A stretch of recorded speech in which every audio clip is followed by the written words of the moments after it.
But one thing I have noticed with the internet is the debate on the internet tends to be pretty vicious. I mean, anytime I write something on the internet, I'll post something on the New Republic site, for example, I don't read past the first comment because it quickly degenerates into abuse. And I imagine people, with their doors locked saying, I'm going to take it all. And there is a certain amount of that. And it's also niched out. I mean, people will only, log into those sites that they want to see. So they reinforce their own prejudices in a way that's not unlike talk radio. And that's a dangerous side of it. Back in the old days, say what you will, I mean, when Lincoln and Douglas debated in 1858, exactly 150 years ago, they'd have their claques, they'd have their sides, but both sides would be there and they'd have an honest debate without, by the way, anybody on the media on stage. That's a real debate. That's a debate I wish we could have in America again. There's too much getting in between the voters and the candidates. But my point is only that it wasn't niched out. Everybody had to come together. There was a common place where they all would meet to listen to the candidates. Now you can sit at home and just reinforce your own prejudices again and again and again. And if your prejudices get, in any way tweaked, then you can write a nasty thing and say that the person is the worst thing since Hitler. Which is one of the milder comments that I received.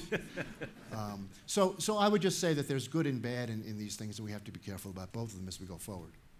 In front here. Do you think that the increasing gap between the very wealthy in America and the rest of us has led to part of this phenomenon we're talking about because people feel so alienated from each other? Well, that's a very difficult question. I mean, what you can show is that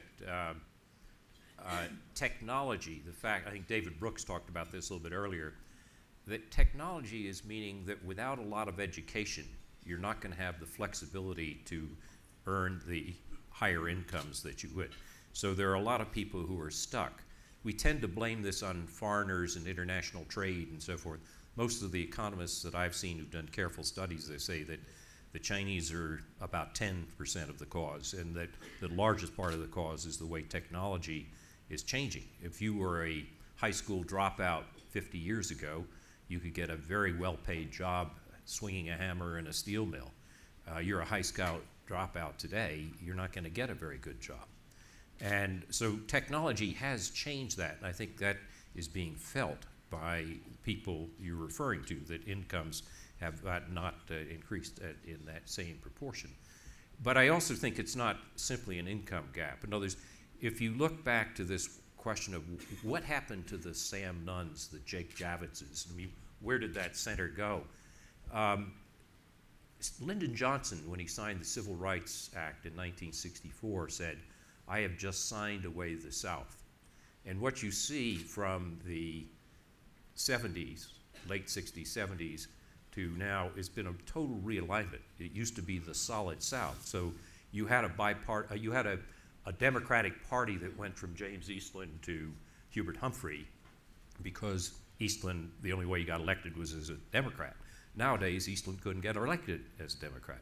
So that realignment of the South had a lot also to do with the changes. So income is part of it, but there's been a realignment of regions in the country. And in addition to that, I think a third cause is what I call the rise of the safe seat. If you look at the number of congressional seats which are truly competitive, it's a handful. Mm-hmm. And if that's the case, then if you're a congressman and you want to get ahead, your biggest threat is not across the aisle. It's from somebody challenging you for not being extreme enough in your own party.